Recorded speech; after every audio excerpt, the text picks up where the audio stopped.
Welcome to our celebration of International Women's Day. We are really excited for today's presentations.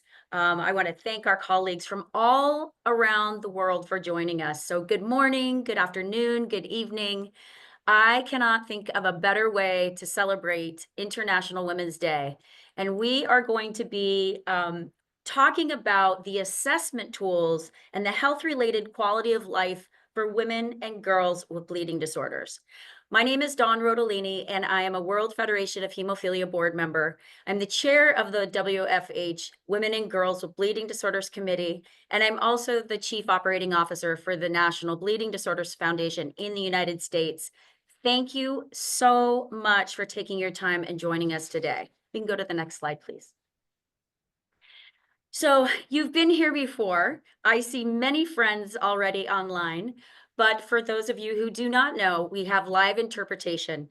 And so for your computers or tablets, you'll select your language of preference now. It's below. If you have a laptop, you'll be able to select it on your phone. It's also, you'll be able to see this. So for computers and laptops, please select your language of preference. If you are an English speaker, please select the English channel, as today we do have a presentation in Spanish. So you'll want to do that now so that everyone can hear all of the presentations. There's also an option to mute the original English audio if you hear feedback, but it should work just fine. Next slide, please. And then for mobile phones, same information, a little bit different. So you'll see there are 3 dots on the bottom right of your phone that you can click, and you can select the interpretation channel. We have interpretation into English, French, Russian, Spanish, and Arabic. And then you'll click done on your phone. If you see that, once you click that language, then you'll click done. Next slide, please. And then for putting in your questions, we definitely want to have a Q&A session at the end of all of our presentations today. So to ask a question, please select the Q&A icon that you see here, and then type in your question, and we will answer those at the end. We look forward to seeing what your questions are today, making sure that you get the answers that you need. Next slide, please. So I've already really welcomed you. I'm really excited for this presentation. I am going to dive in right away, but you can see our agenda for today. We're going to talk about what are bleeding assessment tools and how do these impact women and girls with bleeding disorders. And really importantly, once you understand how they're being used by healthcare providers, how you yourself can use them for self-advocacy. And without further ado, we'll go to the next slide.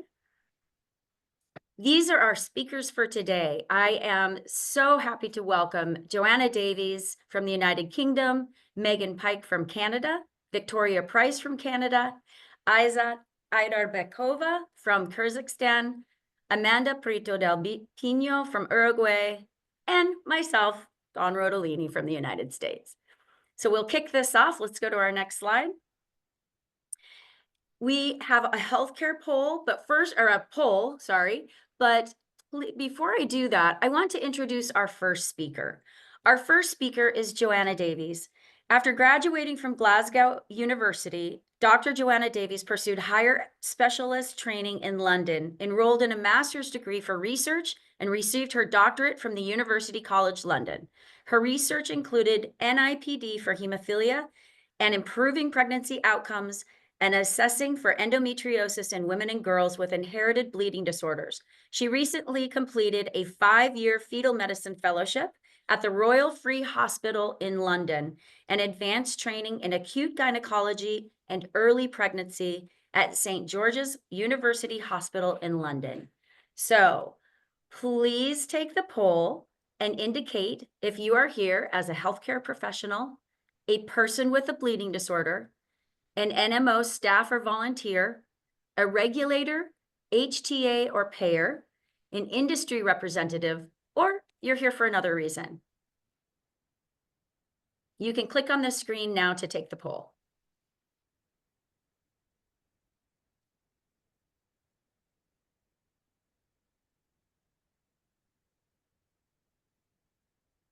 We'll give it just a couple of minutes.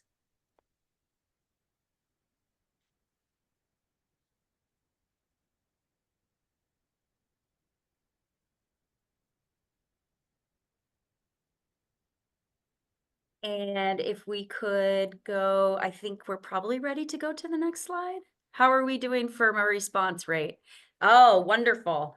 Well, I see we really have strong showings with our healthcare professionals, people with bleeding disorders, and our NMO staff and volunteers. Thank you all. And I see some industry representatives here. Thank you very much for joining us today. Having an entire community support women and girls with bleeding disorders, no matter what you identify with as your role, we cannot do this individually. We cannot do this alone. And we need all of us together working toward this same goal. So with that, Joanna, I will turn it over to you and I will see you at the end.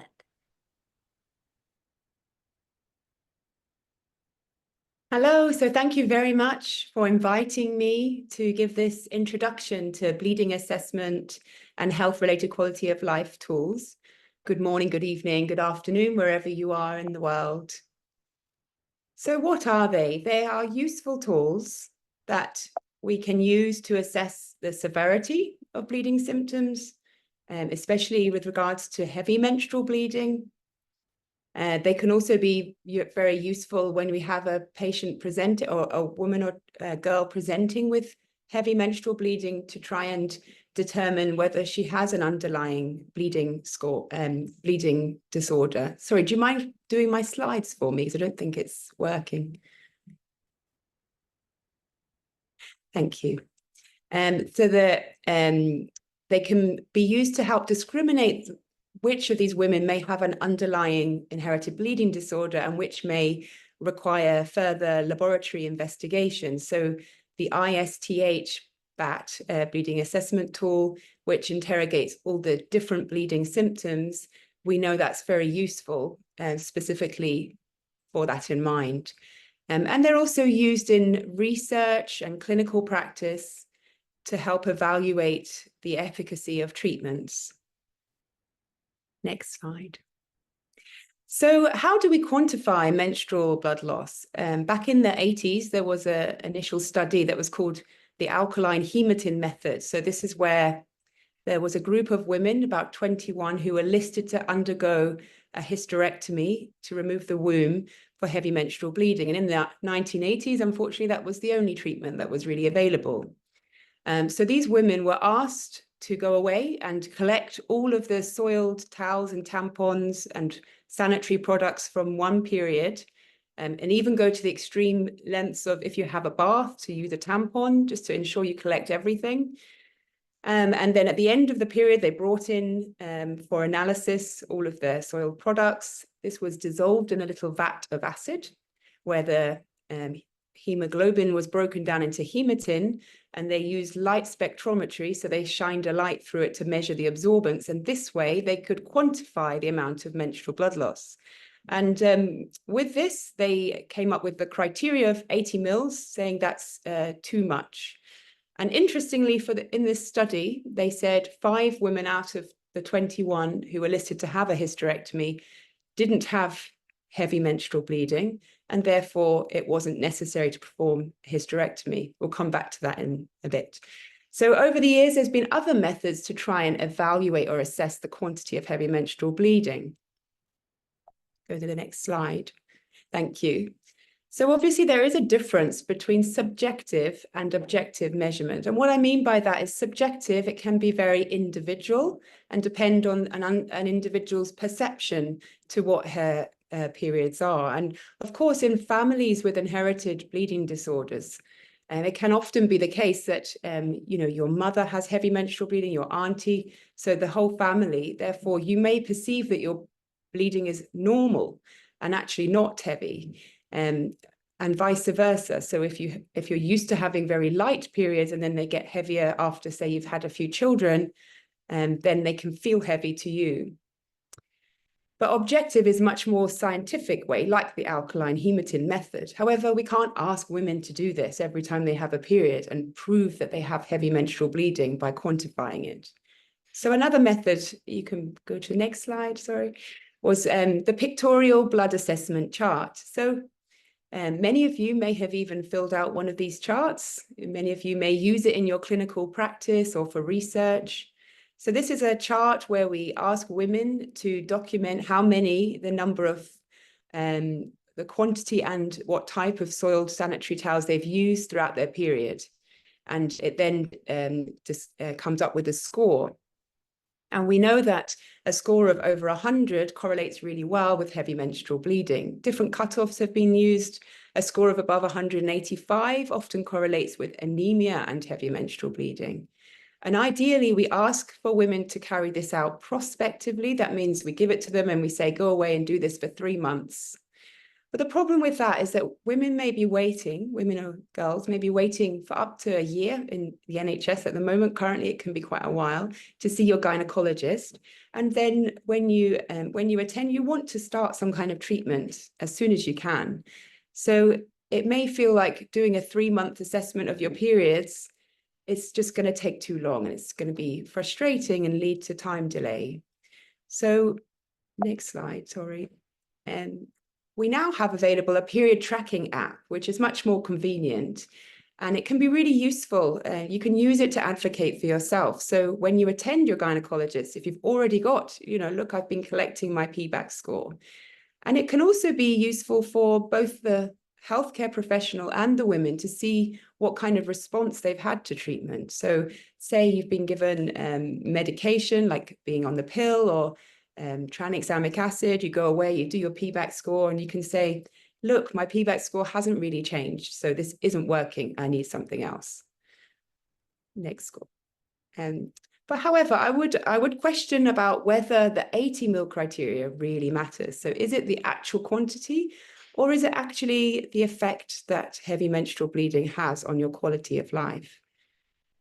So we know that heavy menstrual bleeding has a profound impact on many aspects of a woman's life. It can be limiting in daily activities. It can mean time lost from work. It can have adverse psychosocial effects. And it's really important when any woman's presenting that we as a healthcare clinician exclude anemia, which is a really important health problem that needs treatment. And we also now know that the financial burden of heavy menstrual bleeding is a real thing too. So period poverty is what a lot of women suffer. So all of these things should also be assessed when a woman presents with heavy menstrual bleeding. And in recent years, there's been an effort to try and to actually try and assess this as well. So looking not just at the quantity of blood loss, but also how it impacts on quality of life. And one example would be the Samantha questionnaire. This was a questionnaire that looked into 21 specific questions, and they found that six of these questions that were mostly to do with assessing your quality of life and the impact it has were found to really discriminate. But there are other examples as well of where we've started to look into this too. So overall, yes, bleeding assessment tools can be very important and useful to help assess the quantity of menstrual blood loss. But really, we know that the most important question for us as clinicians is we're looking at the impact it has on their quality of life, because ultimately that is what our treatments are intending to do. It's not about getting your PBAC score down or reducing the overall length of your period. It's really just about making you feel better. So that leads us on to Megan's talk. Thanks. Thank you so much. And yes, you're absolutely right. So next up, I'm going to introduce our next two speakers, and we will start with Dr. Megan Pike. She is an assistant professor at Dalhousie University and a pediatric hematologist-oncologist at the IWK Health Center in Nova Scotia, Canada. Dr. Pike's clinical interests include solid tumor oncology and fertility preservation. Her research interests include patient-reported outcome measures and the impacts of cancer treatment on reproductive and menstrual health. She is a passionate advocate for menstrual equity, and in 2021, she launched an app called We Thrive that can identify adolescents who have heavy menstrual bleeding.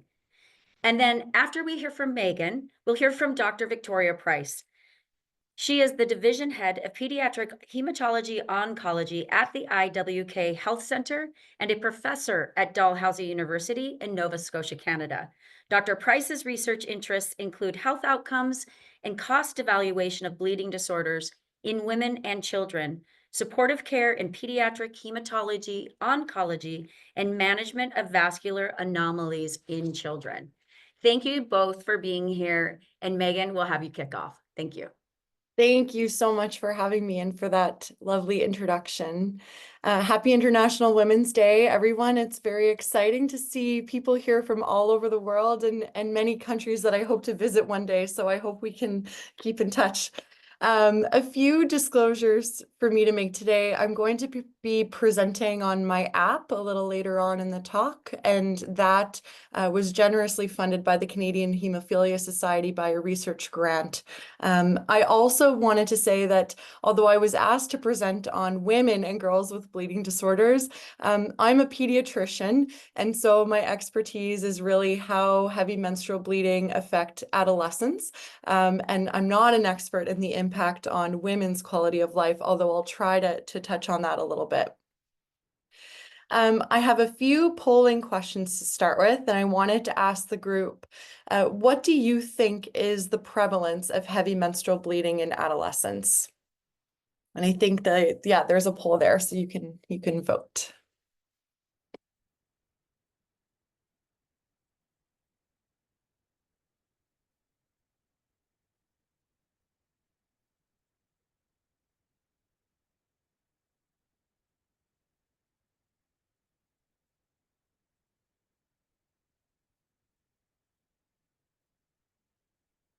I can't see the responses, so I ah, there we go. Perfect. So about 13% said it's 10 to 20%, 43% between 20 and 30%, 32% between 30 and 40%, and 11% between 40 and 50%. So stay tuned and I'll tell you which of those is the correct answer. The next polling question is, which of the following is the best definition that we have so far of heavy menstrual bleeding, or which of the following satisfies a definition of heavy menstrual bleeding? Is it blood loss more than 100 mils per cycle, bleeding that interferes with quality of life, the presence of iron deficiency or anemia, or is it menstruation in any person with a bleeding disorder?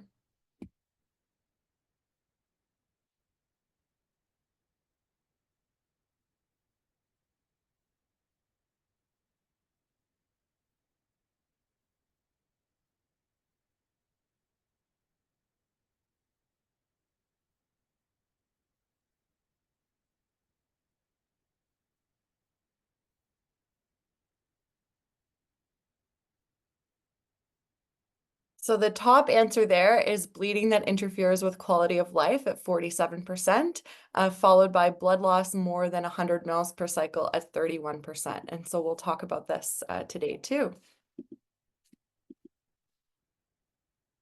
So today we are going to define heavy menstrual bleeding and focus on the discussion of the impact of heavy menstrual bleeding on health-related quality of life. Dr. Davies already gave a wonderful overview of ways that we can identify heavy menstrual bleeding in practice. I'll review those briefly, but I want to add one more, which is the Adolescent Menstrual Bleeding Questionnaire, or the AMBQ, and I'll describe to you how we developed and validated this tool and how it can be available for you in your life or in your clinical practice. I will discuss the clinical use of the AMBQ and also its incorporation into an app called We Thrive, which is currently available in Canada for adolescents.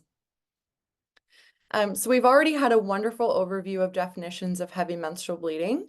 And I think the two most common ones that we talk about are having a PBAC score of greater than 100 that we've already reviewed, or the NIH definition, which is excessive menstrual blood loss that interferes with the woman or girl's physical, emotional, social, and material quality of life. So more and more in clinical practice, we're moving away from doing objective measurements of menstrual blood loss and talking about how menstrual bleeding may impact a woman's life or a girl's life. I often say to my patients, your period should not stop you from doing the things that you want to do. Is there anything that you want to do that you can't because of your menstrual bleeding? So this is some data from the adult literature. And again, I'm not an expert in this field, but just extracted some data looking at heavy menstrual bleeding and quality of life in adults. Such to represent up to a third of visits to gynecology for assessment of heavy periods. And I like to break up the impact on quality of life into domains. And so physical, psychosocial, and professional domains. As we've talked about, heavy menstrual bleeding can lead to iron deficiency with or without anemia. But you can have heavy menstrual bleeding in the absence of anemia or iron deficiency. And the goal is really to detect and treat it before it becomes a problem such as anemia or iron deficiency. Psychosocial impacts on quality of life, including the fear of soiling or bleeding past your product onto your outer clothes. Some women and girls feel that they can't leave the house when they're having heavy periods. This could lead to loss of work, decreased hours spent at work, decreased productivity when at work because of frequent changing of products. There was one study I reviewed that estimated that the economic impact of heavy menstrual bleeding around the world is somewhere between $1 and $12 billion. Obviously, a very challenging very challenging to estimate that, but I think that just gives us an idea of what the impact of this problem really is. Heavy menstrual bleeding in adolescents affects them actually very similarly. So to answer that first polling question, 37% of adolescents experience heavy menstrual bleeding. So that's nearly 40%. And I will argue and continue to argue that that's probably an underrepresentation because of how challenging it is to detect heavy menstrual bleeding in adolescents and how many of them feel uncomfortable reporting on their periods. In nearly 50% of cases, heavy menstrual bleeding is a sign of an underlying bleeding disorder. So I like to think of it as a vital sign that can often help us diagnose medical conditions. The physical impacts of heavy menstrual bleeding are really the same for teens as they are for adults. And for psychosocial impacts, the girls that we interviewed as part of our study back in 2017 unanimously reported the fear of bullying, especially for menstrual blood leaking through their outer clothes. So that was a main concern for girls with heavy menstrual bleeding. Many girls have also had to think about packing extra clothes to school or when they leave on outings in case they bleed through their clothes. And I apologize for the spelling error there. I blame my postpartum brain for that one. In terms of professional impact for teenagers, we like to ask them about the impact of heavy menstrual bleeding on school or sports. And many girls with heavy bleeding have reported missed days of school or declining performance when at school due to difficulty concentrating or having to frequently leave the classroom to change their product. And I'm really relieved that Dr. Davies mentioned the financial impact of heavy menstrual bleeding, because this is something that is typically omitted from examinations of how menstrual bleeding affects quality of life. And that was one of the motivations behind this study that I published a few years ago with Dr. Price and a student that measured formally menstrual poverty in adolescents in our province in Nova Scotia. And what we did was we developed our own adolescent menstrual poverty questionnaire that we've since validated, and those results should be published in Pediatrics and Child Health in the next few weeks. But what we did is we made up a menstrual poverty questionnaire based on previously published versions, but focused the questions really on those that are applicable in the context of a developed country. And we disseminated this questionnaire on social media channels. So my student Mary started an Instagram called 4Teens Period, which was dedicated to period education for adolescents, and launched this survey through the social media channel. We got over 400 responses from teens in Nova Scotia, and the results were quite striking. We found that nearly 2/3 of teenagers in Nova Scotia could not always afford menstrual products, that 70% indicated they would be embarrassed to ask or to buy menstrual products themselves, and more than half worried about how they would get more menstrual products if they ran out. And this isn't because, you know, they forgot to bring it or they're wondering where they keep them in the house. This is because they really worry how they will afford to buy that next menstrual product. So I found the prevalence of menstrual poverty in my province for teenagers to be striking. This was equally striking and bothersome, is that nearly 40% of teens have used rags or toilet paper as alternatives to menstrual products. And again, this is not because of necessarily accessibility, this is because of lack of affordability of products. And over 20% have actually washed disposable products for reuse, not because of concern for environmental impact, but because they couldn't afford to find their next product.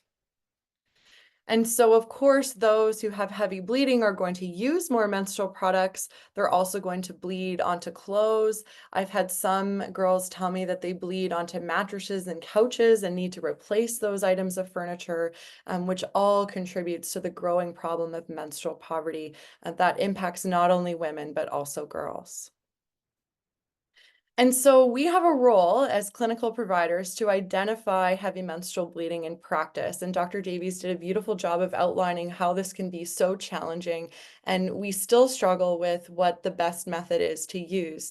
I've been working closely with my team at Hemophilia Ontario, including Natalie Filbert, to try to develop a more practical screening tool for the primary care provider office setting, whereby instead of just saying, when was your last period or how are your periods, there's actually a follow-up question to that a provider can use.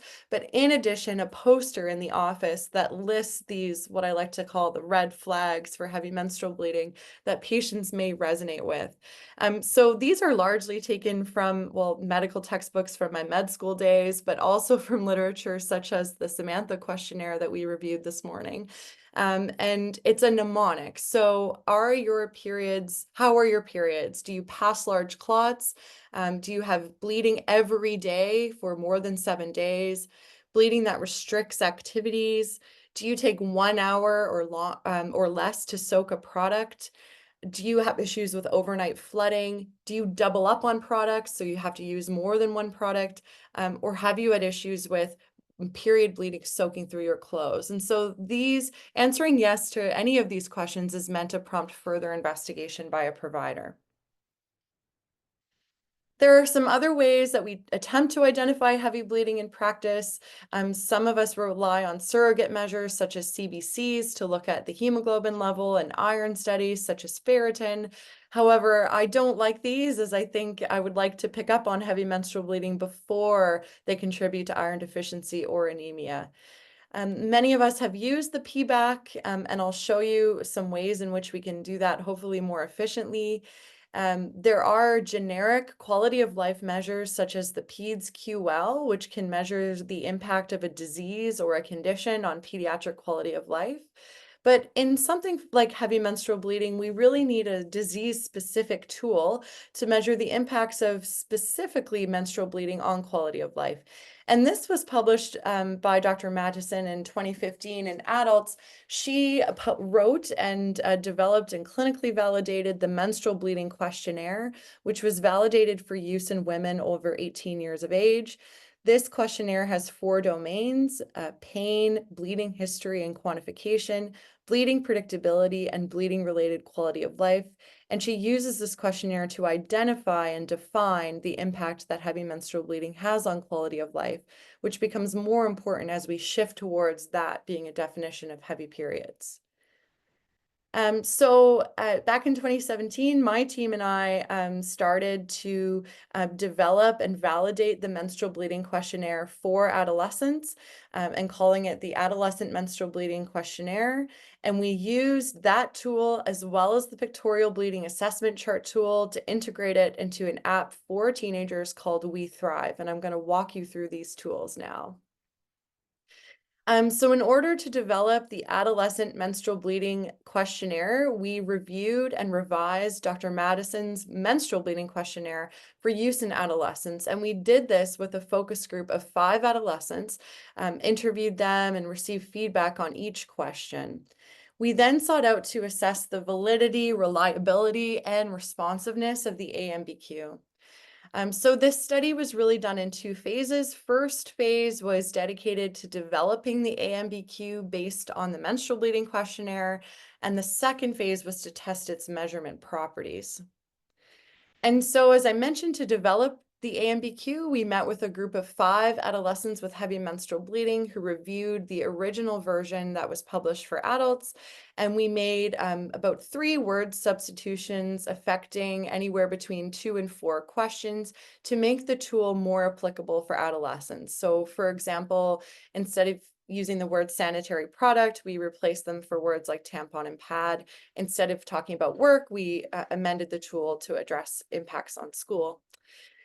These girls also suggested unanimously that we add 1 question to the tool, which addressed whether or not girls were bullied or teased for leaking of menstrual blood through outer products, and so outer clothes.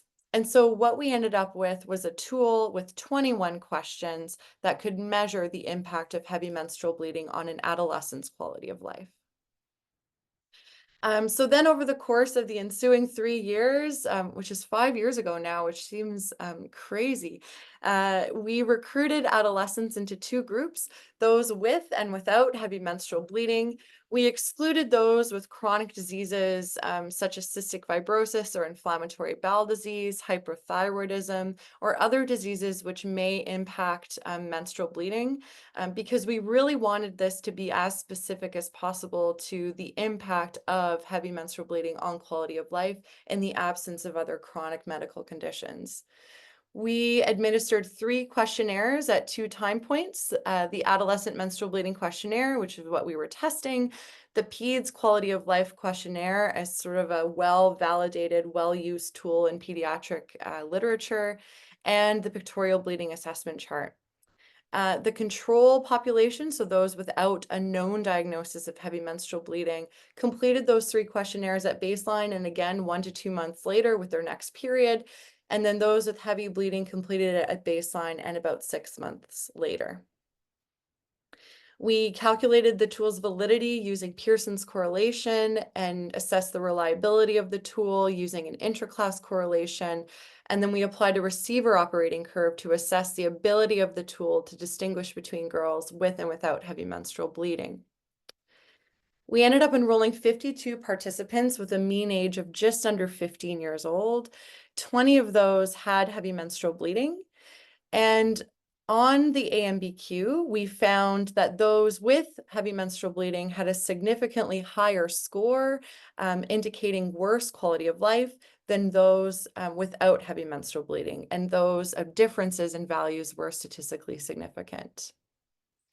We found there was a moderate correlation between the scores on the AMBQ and the PEDS-QL, and that's really what we were aiming for. A moderate correlation suggests that there is a relationship between heavy menstrual bleeding and quality of life that's specific to menstruation. And so we didn't want there to be too strong of a correlation with a generic quality of life measure. We wanted this to be a moderate correlation to justify the need for a disease-specific measure of quality of life.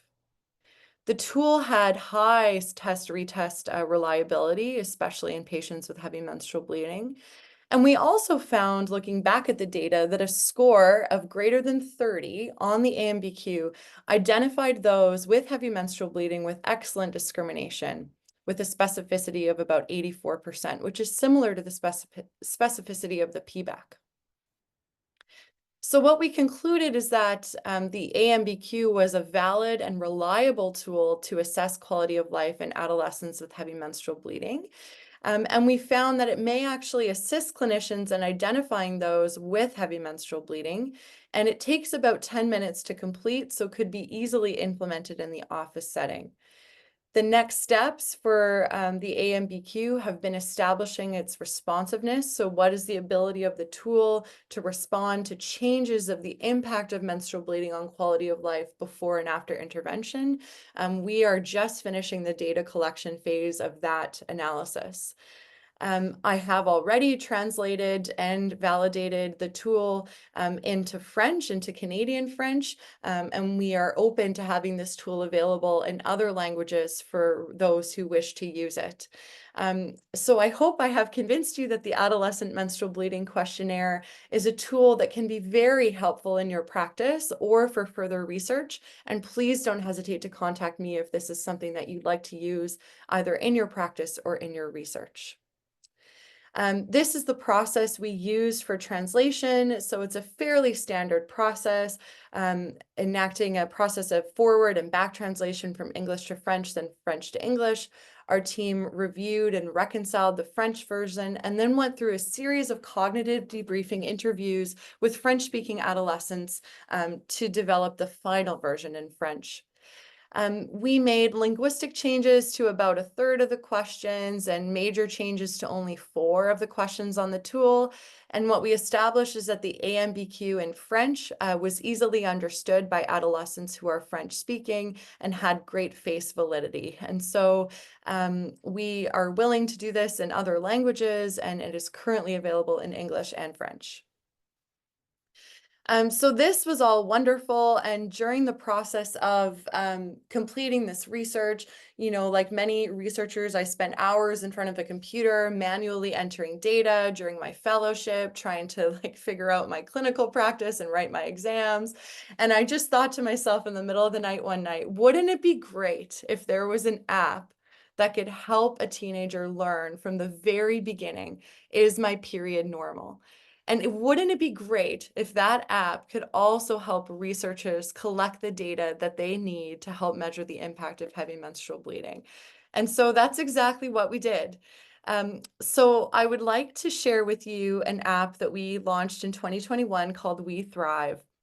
This app is currently only available in Canada, and it is currently available on Android. It is right now being crash tested for another release on iOS and Apple, but it will be available in the next few weeks. So if you don't see it in the App Store today, just hang tight, it will be there soon. And it is going to be launched in English and French. So this app was created by myself and Dr. Price working closely with a local app developer. It is specifically designed for teenagers and is intended to be gender neutral so that it can be used by anyone who menstruates, regardless of their gender identity. It's free to download. There are no advertisements on the app, and it's currently available in Canada only. It's the only app that can identify heavy periods based on quality of life assessments. So the app has a number of features that were identified as important by teenagers. It includes a period countdown. So there's an opportunity for period tracking, and the more periods a girl tracks, the more accurate the period prediction is. There's a countdown to the next period. There's also an ability for the girls to log their symptoms and log their period as well as their period flow. This is how teenagers log their periods. And so this is the PBAC incorporated into fun little emojis in a way that's hopefully accessible to adolescents. And it's meant to be done in real time. So as we talked about, the PBAC is best used prospectively. You can imagine that teenagers especially don't always remember to bring that piece of paper to the bathroom with them and like examine their pad with the piece of paper to check off what they're using.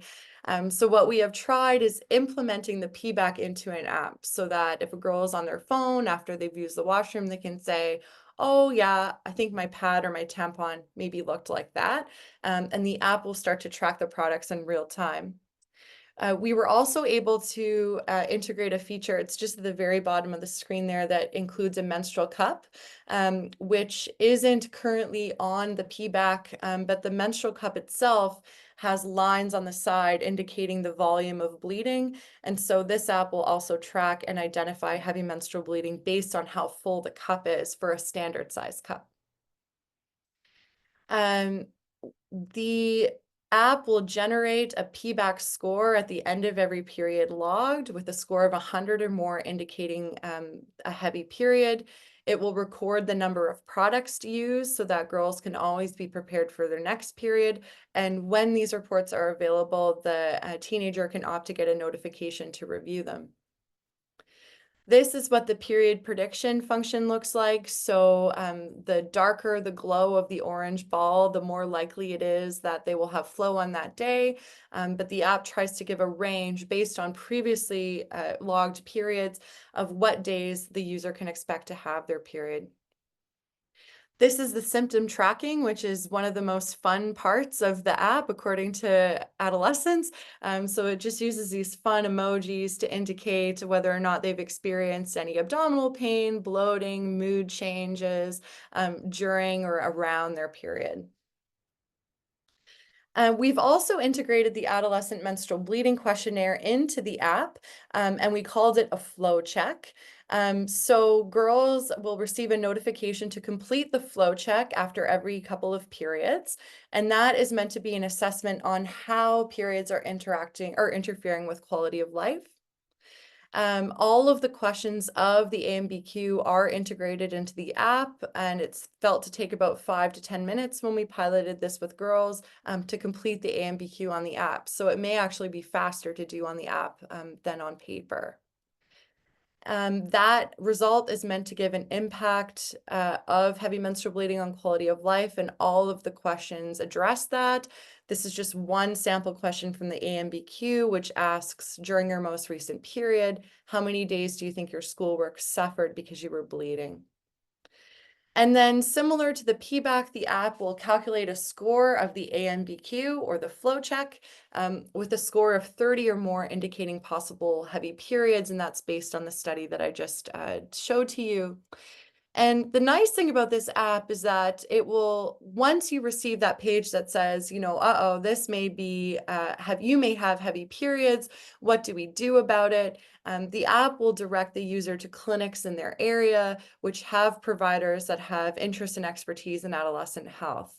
So that is a unique feature of the app. I really wanted there to be something that said, not just, okay, you have heavy periods, but what can we do about them? There are also a list of frequently asked questions that have been submitted to our team by adolescents that we update with evidence-based answers and resources for teens to get information about symptoms of bleeding disorders, what it means to have a bleeding disorder, and different treatment options for heavy menstrual bleeding.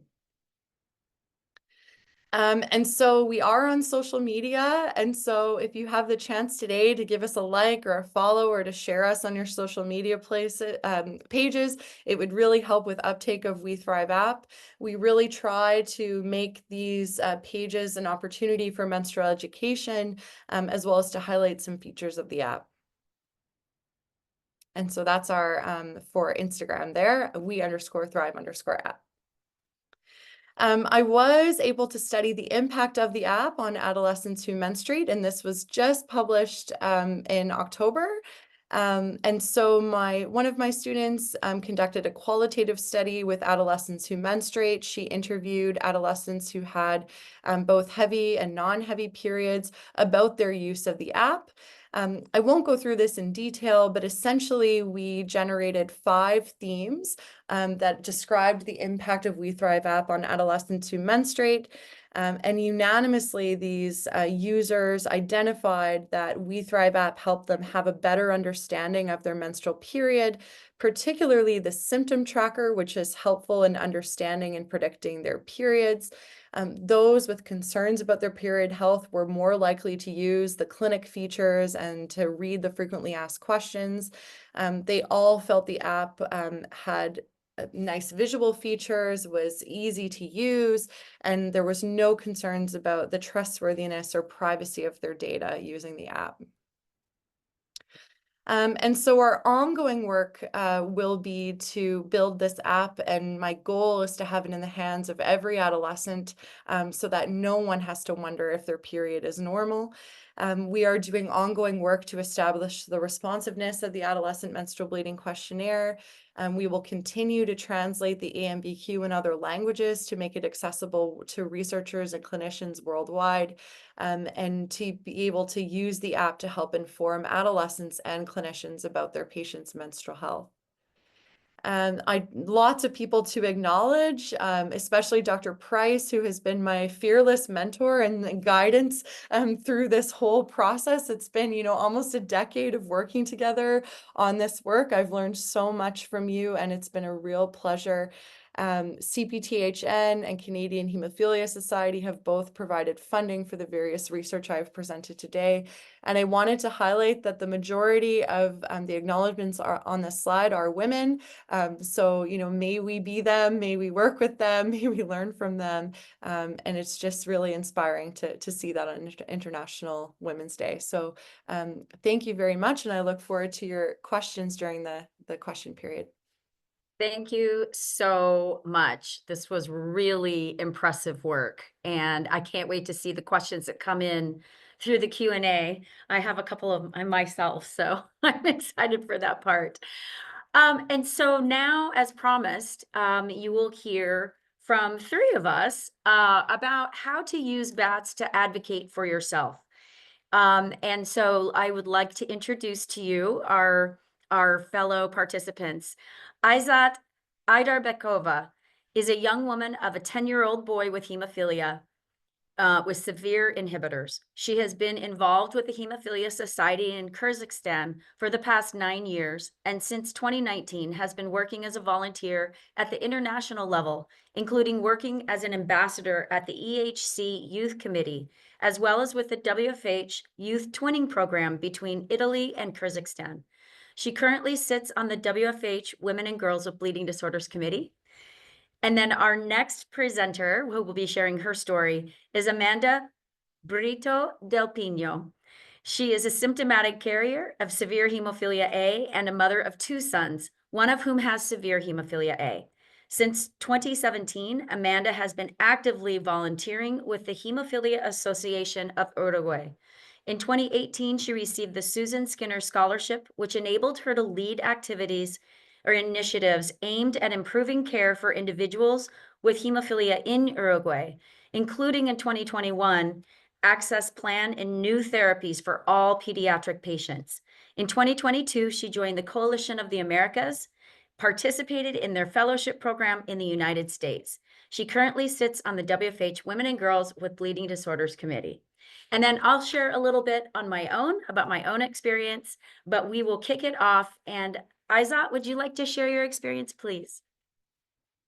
Yes, hello everyone. Can you hear me well? Yes, we can. Hello. Thank you so much. Happy International Women's Day, and I'm really happy to be here, and sorry for my little English, but I will try my best. So I'm Aizat from Kyrgyzstan. Now I'm 34 years old, and I have a son 10 years old. We've been struggling with diagnosing and the treatment because in Kyrgyzstan, before we get diagnosed, there was even no access for treatment for just for factor 8 or 9, and it was really difficult to cover only 1 or 2 bleedings periods. And from that period, I understand that I become a single mom, so it was a lot of stigma in Central Asia countries because they are starting to blame the mothers that they're passing their gene for sons, and many families can get like divorced, and a lot of single moms we have still in currently our republic. But when I started to advocate for myself, it was very difficult time, but during the time now I can see a lot of changes, because when we start to advocate for ourselves, not waiting others, just to survive, I should start to advocate for my son, because there wasn't any access, and it was every time bleeding, and it was inhibitor type even, and it become more and more difficult to live even without it was like a needle phobia because we treat it every other day. So I decided to learn more, and to start sharing my stories online on Instagram and starting to learn other moms' stories. So a lot of information was in English or was in Russian or was in other languages. So I didn't find any information in Russian or in Kyrgyz Republic. So I started to learn English, and so now I can speak English thanks to my son. So thanks to Hemophilia. But I can say it's only good things. Yeah. And I have a lot of friends from all around the world. Yeah. So there is a lot of stigma that people need to hide their diagnosis, because many engaged couples was getting separated after knowing the diagnosis of hemophiliac boys. So our boys are especially was very shy. And it was after learning how to advocate myself and for youth workshop, I started to train our youth wing. So for the first year, it was only me and one carrier, and other was all boys. So we started to teach what I've learned from other countries. I started to share with them. And it was very good experience, because they became more open-minded, and they started to speak out and speak up their stories. So after 3 years, we can see a lot of more girls who is involved with our work, who is helping to advocate for our on behalf of Bleeding Disorder Committee. And that was very good to have girls from medical academy. One of them, she has also symptomatic bleeding disorder, and she was very interested, and she bring her friends, and their friends are starting to help and learn more about hemophilia and the other bleeding disorders, and they started to helping our youth wing. So last year we provided the workshop with Italy Youth Wing. It was WFH Youth Twinning first project, and we had 16 more like engaged youth team who learned from Italian emergent. Not like they are more developed, and they teach 3 days for our youth how to make a project, how to advocate on a international level, on government level, how to connect and communicate with policymakers. And it was really great impact to our youth wing to get more stronger and to get more engaged to address all of these messages from on behalf of bleeding disorder.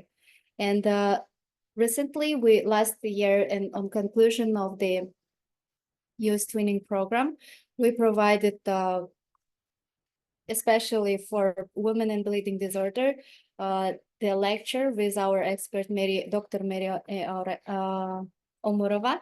So we had more than 70 students from medical academy. For this training, we developed with the WFH campaign that women can have also bleeding disorders. And like I said before, there is no information in Russian and especially in Kyrgyz languages. We created more colorful and with the pictures that they can understand easily. So even for medical students and even for medical workers, it was a new development program, because there is a lot of other patients who needs to care, and we still orphan disease. So more people will not take care about hemophiliac or bleeding disorder. So it was very good to see other students who was interested about hematologist and becoming hematologist. And it was our aim to have more, to recruit more hematologists in our country, because we have a lack of medical workers still in the rural areas. So it was a students, Dr. Mary Omurova provided very amazing lesson. There was a slides, and there was a poll, and students was also very interactive, and they got all these brochures and even interviewed with our youth wing. So we concluded this youth twinning with a very good productive event. Yeah. And next slide, please. Yeah, I want to say that sometimes we live in a lot of stereotypes, because I'm a professional interpreter of Korean language, and we have a lot of volunteers who is coming to teach just the rural area kids or students. And it was one event when one of the project was going to educate school girls for a period, and it was a very good like argument from parents that it shouldn't be teach in school. So it's like a very hidden topic, and it was really difficult to get even permission for provide these lectures for school. So I think we need to strive, and we need to learn from family, and that it is a normal, and sometimes we need to analyze daughter.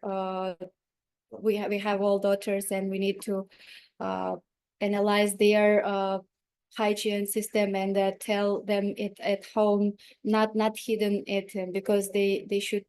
I was seeing this picture with menstrual lack of these pads. So we have still this problem in rural area, and it's not a strange for our country still. Yeah, and I think it's very good to share that kind of stories that will help to improve the quality of life for people with bleeding disorder. That's all for myself. Thank you very much for your attention. And yeah, if you have any questions, I will answer after the speakers. Thank you. Thank you so much, Aizat.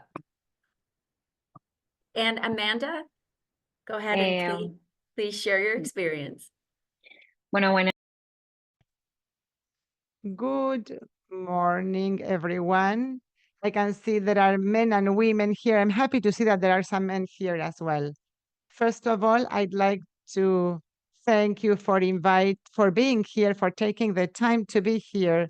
We all know that sharing knowledge strengthens us. It helps us change our perspective and generate positive changes that can have a real impact on our lives.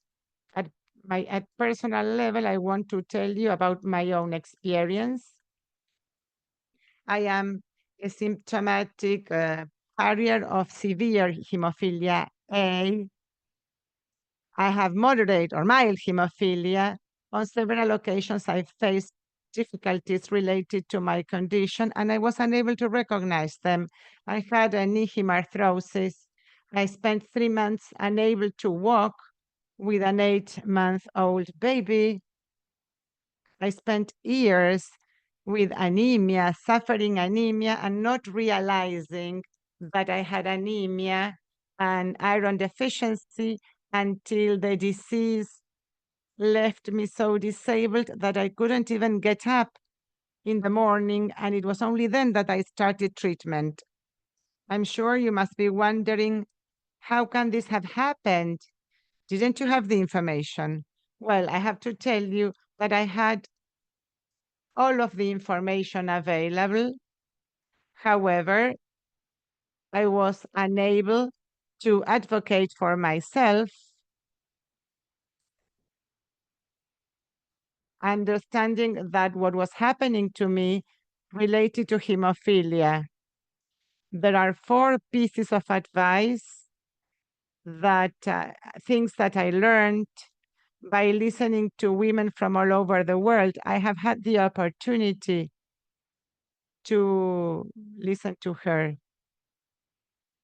I think that we have to introduce ourselves as patients and change the perspective. The first issue relates to communication. Communication with a health professional is of the essence. The way in which we introduce ourselves when we go to the doctor.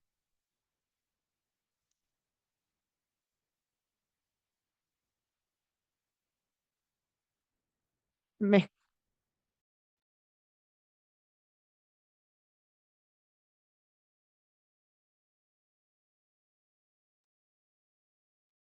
Yes.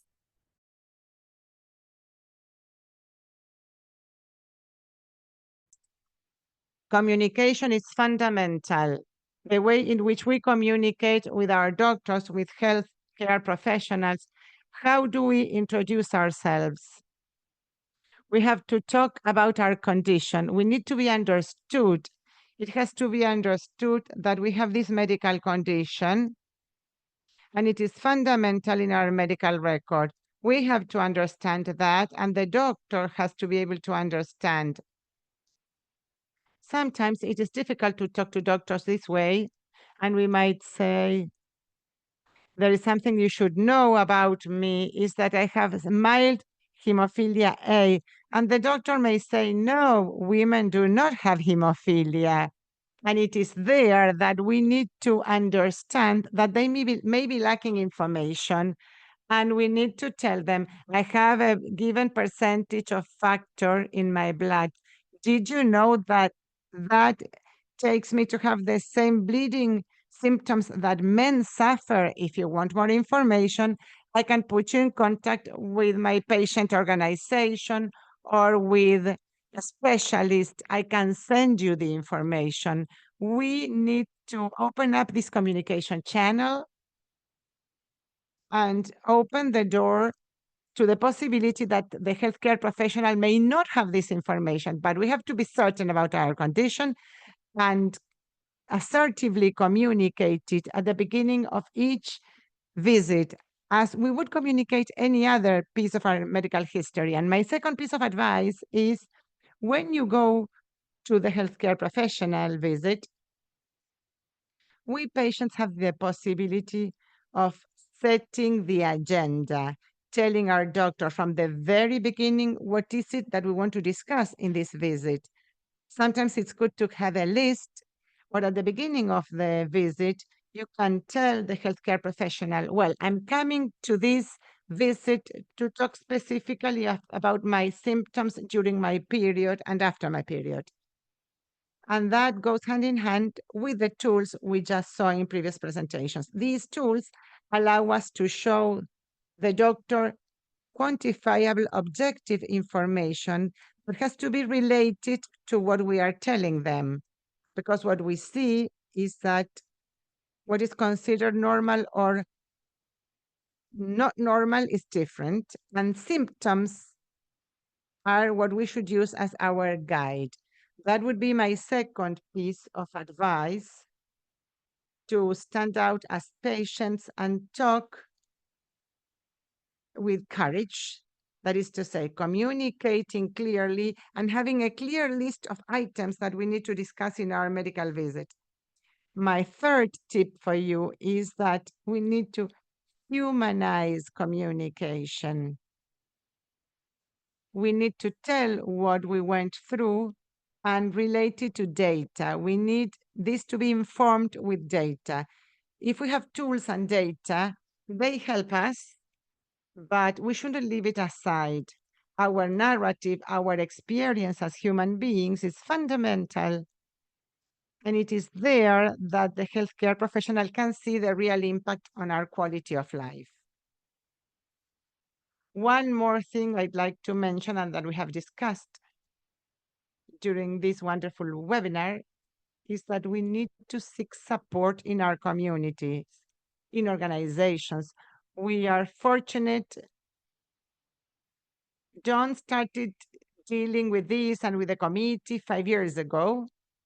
So it's not been there for very long, but now that it's there, all of the patient organizations are trying to get women to be part of the focus, to be treated as they should.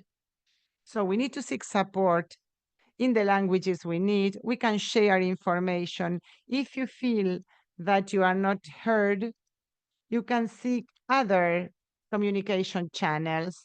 Sometimes doctors only want to talk to other doctors. Sometimes doctors will only listen to patient organization specialists.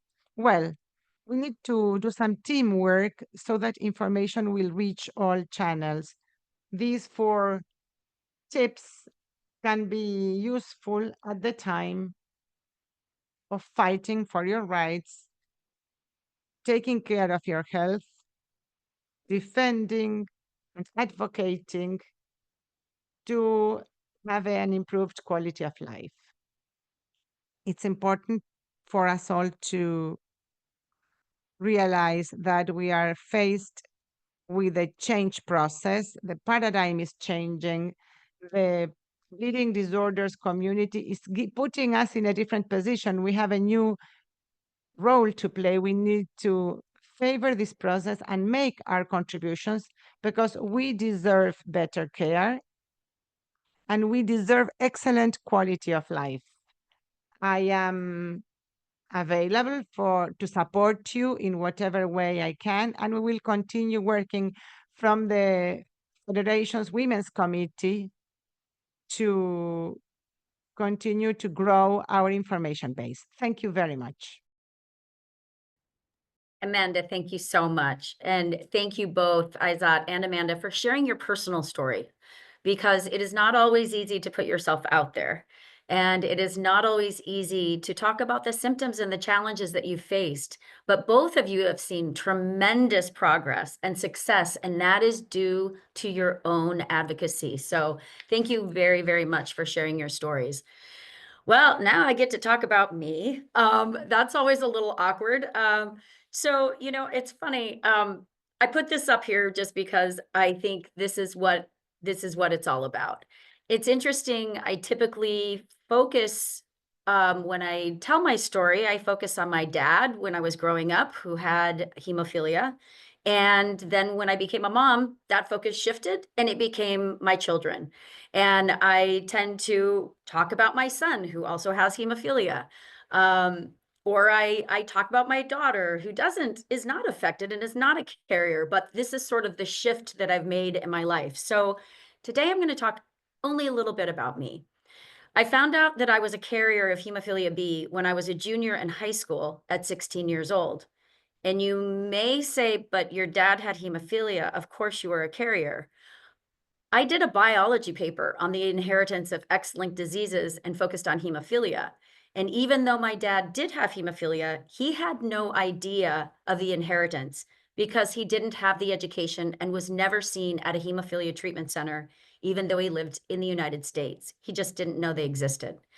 So it was in my health record that my father had hemophilia, but it was never a subject that had been brought up, even when I asked my doctors about my symptoms of heavy bruising, really long nosebleeds, days-long mouth bleeding after procedures, blood-soaked pillows, foot pain that ended up being bleeds, repeated bleeds, and heavy menstrual bleeding. When I was diagnosed with severe hemophilia with severe anemia in my late teens and early 20s, I was told I wasn't eating healthy enough and I needed to stop partying and eat more spinach. They did give me iron supplements. Even if after I had post C-section bleeding, so I had a cesarean section with both of my children, had to be rehospitalized due to bleeding that was unresolved, it was still not brought up, even though it was in my health record that I had hemophilia in my family. Since that time, through my roles at the National Bleeding Disorders Foundation and my work with the World Federation with Hemophilia and chairing the Women and Girls with Bleeding Disorders Committee, I have learned so much more about self-advocacy. I'm a born advocate. I'm a born advocate for others. I do a terrible job of advocating for myself. And through the self-advocacy and through this learning journey, I learned about bleeding assessment tools. I never once thought to use a bleeding assessment tool for myself. I wanted to make sure others knew about it so they could use it. And in fact, the National Bleeding Disorders Foundation has created a bleeding assessment tool called Better You Know. And you can find it on our website of bleeding.org. I looked through the bleeding assessment tool. I've been part of the Better You Know journey and looking at it and presenting about it. Never took it myself. At the age of 59 years old, 2 years ago, I was diagnosed as a symptomatic carrier. My first time of actually having a diagnosis. I had my first clinic visit in 2023 to prepare for a foot surgery to repair my foot, my right foot, from all those years of untreated bleeding.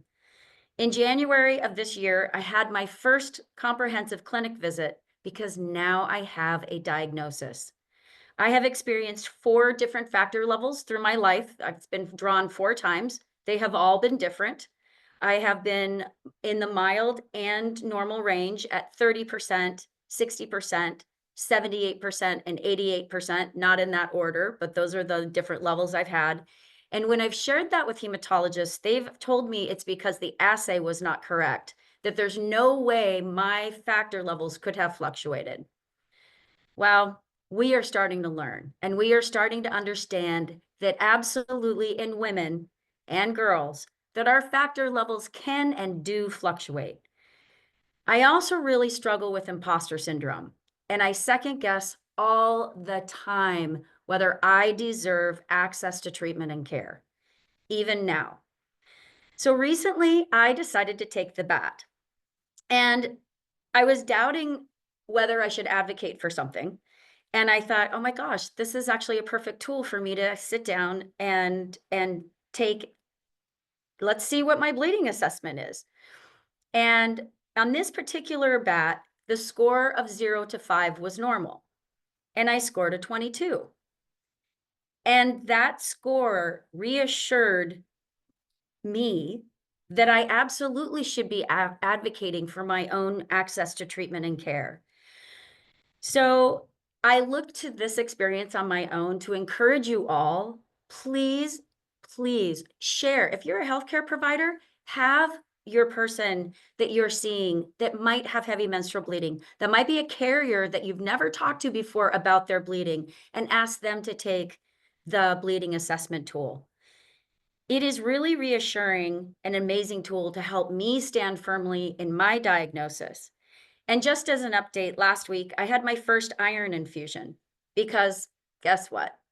I'm still anemic after all these years. And now I have a dose of factor that I have at home with me in case I have a bleed, and also to take with me when I travel to countries that may not have access to care and treatment. So I will tell you all, this is progress, but we have a long way to go. Thank you. Next slide. So this is my reminder to all of you to please put your Q&A in the box. And I see that we've got some questions. I'll ask, let's go to the next slide. Okay, let's go back. Sorry, wasn't sure what was next. Okay, let's go to Q&A right now. We've got some time to bring all of our presenters. And Dr. Price, I want to thank you for being here as well, because I know that you were very involved in the work that Dr. Pike was doing, and it's really a pleasure to have you here. And we'll go to our very first question. Are there any plans, and I had the same question, of having the We Thrive app available outside of Canada? Because this is an incredible tool. Thank you so much. This, this is my dream. Like, the vision of this app is to be in the hands of every adolescent, in the world. I have to be totally transparent though, that it's really challenging to get these apps outside of Canada. A large part of that is funding, and another part is concerns around data privacy and storage, and the laws in different countries that govern that, for which I am not an expert. I did look into launching this app in the US and was very keen to do that. But after the Supreme Court overturned Roe v. Wade a few years ago, there was a lot of concern about the bigger menstrual apps selling their data to Yes. government organizations to monitor reproductive choices in women. And so right now, all of the data that is collected by We Thrive is stored securely in a Canadian-based server. And, of course, I don't sell the data for any gain, right? That data is private and encrypted in multiple ways. So I actually did a bit of a social media announcement about that at the time, and I saw an increase in the uptake of We Thrive because I think people were potentially deleting their other apps and downloading We Thrive because it was Canadian. So, you know, that's on my side right now. And I think it's important that Canadian menstruators have access to that and the comfort in knowing that the data is private and secure. In the future, though, I would love to be able to have this available in other countries. And if you're from a country that you think that you want to advocate for and work together, then I would be totally open to meeting with you, because part of the challenge is going to be, you know, I'm really going to need to have people on the ground in those countries that can run things from their own perspective and that know the privacy laws. So, of course I want to, but it's going to be a road to get there, would be my answer. Thank you. You know, I have seen some things, as we know, things are changing in the United States. And I have actually seen some greater concerns about people's access to data. So I understand really firsthand how we are concerned about that. And especially when women and girls and the impact of different interventions that we can have or need to have, and that decisions between you and your healthcare provider, how suddenly having that data out there could actually be potentially harmful. So I appreciate, you know, your first and foremost, you know, your care around this. But also, yes, I want to work on this to get Yeah, it in okay. other places. So yes, We'll talk, and Dawn. So our second question is, how will we manage menstrual bleeding in girls with inherited platelet disorders and factor VII deficiency? Dawn, would you like me to That address? would be wonderful. Yes, if you wouldn't mind. I am Sure. not a doctor. So Sure, sure. So, my name is Vicky Price, as Dawn said, and I'm a pediatric, so not adult again, pediatric hematologist in Canada. My recommendation would be obviously to reach out to your healthcare provider, but more specifically, if you have a hemophilia treatment center in your area, to reach out to them.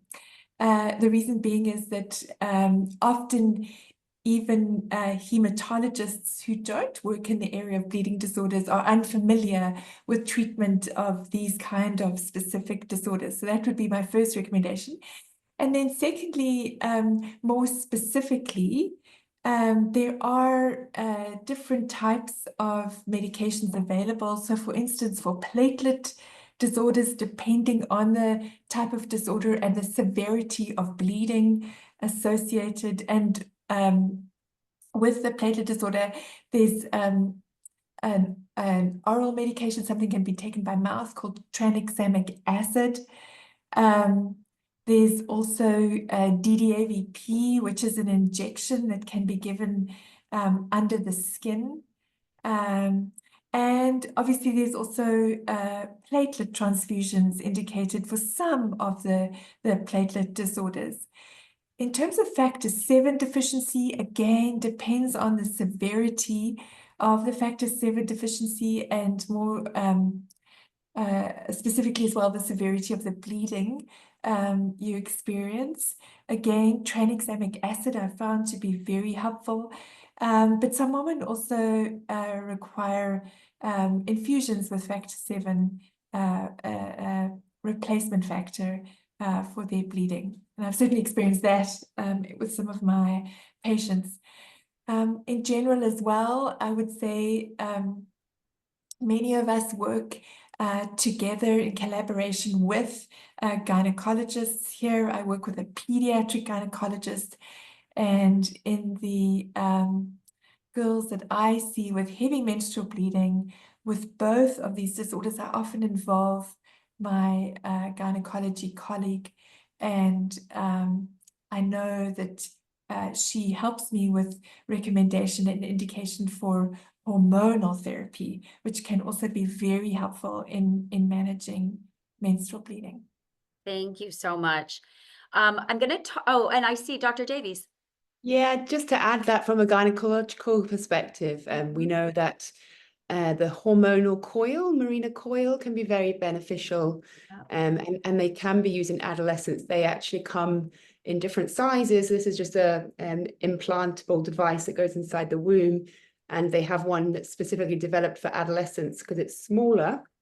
And these are really effective ways of actually just sometimes even switching off your periods. So they flatten the lining of the womb and, well, yeah, they definitely reduce the heaviness, but even sometimes stop periods. So definitely something to consider as well.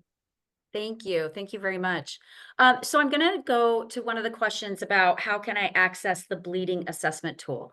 I think what I did, I just went to Dr. Google and typed it in. I said bleeding assessment tool, and several came up. And I think that in the self bats, that can also be confusing. So when you go find a bat, where, if it's on National Bleeding Disorders Foundation website, Canada has a very, very good self-assessment tool. That's actually the one that I used, was from Canada, because I'd also already taken the Better You Know tool. But you can go and type in bleeding assessment tool for the self-bat. But what I would recommend is printing it out if you can, or taking a screenshot, so then you can take that in with you with your doctor's appointment, so they can see not only the tool you used, but also what those results were. And that can be really helpful. Do any of our presenters have any other, anything else to add to that?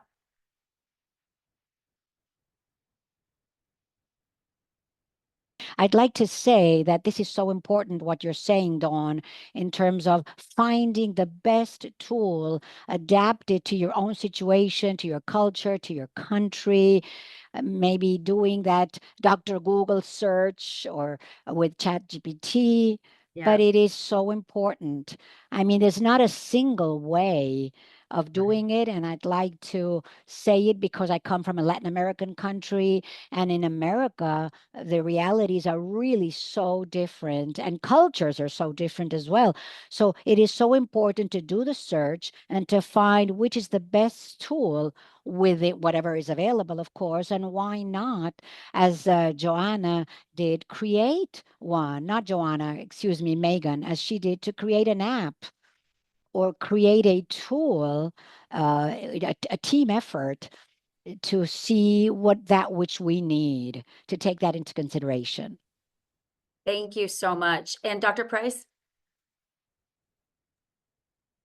Yes, I'll just add to that comment, if I may, that I think it's really important with these tools, as we know, and the experience that we've had specifically with the AMBQ, when we translate into different languages, that there is a cross-cultural translation and validation that occurs, because what you just said is so true, that there are language and cultural differences that must be incorporated into these tools for them to be effective and useful in different communities.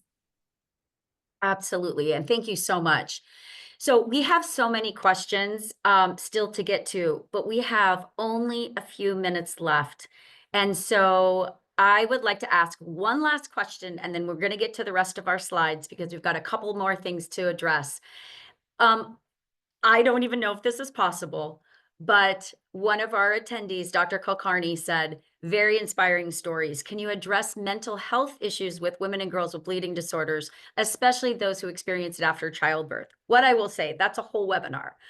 But are there any, I think what I'd like to ask our presenters are any of these health-related quality of life tools available to really dive into this mental health situation for women and girls with bleeding disorders? Are there tools out there that you have used that you think are really excellent that you found?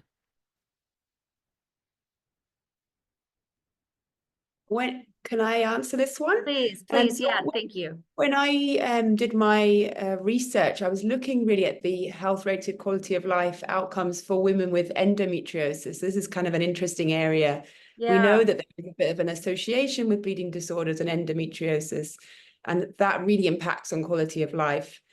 So in that I think there was two, like there's a shorter 6-question, I think it's called the PIC score, or PIC 30, which is a very validated score, which does include, I think, aspects on mental health as well.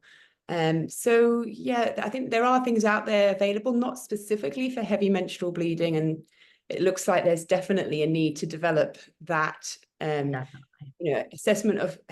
So what we need is a global app that can be used to assess quantity and impact on quality of life, including mental health for women with bleeding. Thank you. Yeah, thank you so much. I think that was really important for us to understand. And look, our work isn't done, right? So it's job security. Let's go get the next thing.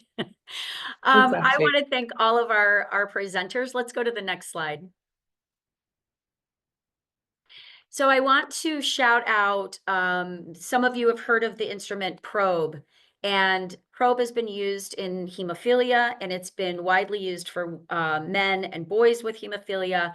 And it is time now for probe to really fully expand into women and girls. Let's come together for bleeding disorders research and care.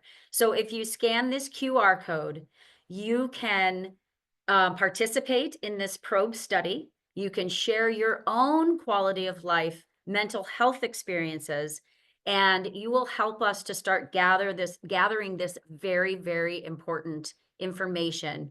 And there is this probe study is your opportunity to make your voice heard. And so we want to encourage you to take a snap of this, share it with your NMO, share it with your people in your community, but also please consider taking the survey. Next slide, please. And a reminder, World Hemophilia Day is April 17th. And the focus this year from the WFH is Women and Girls Bleed Too.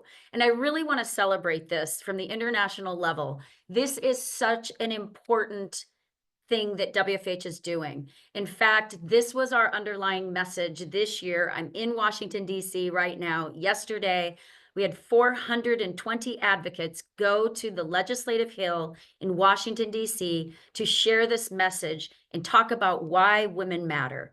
We will no longer be dismissed, and our voices deserve to be heard. Next slide, please. And don't forget about the Comprehensive Care Summit coming up in April in Dubai. There are so many new developments in bleeding disorders, including for women and girls with bleeding disorders. I hope you join us. And it's open to all participants, and the registration is on the screen. Next slide, please. And with that, at exactly 9:30 a.m. in the East Coast in the United States, we are done. And I want to thank you all for joining us. Happy International Women and Girls Day. And everyone go out, hug your person, advocate with them and for them, and let's all get together and make this difference. Thank you very much. And thank you to WFH.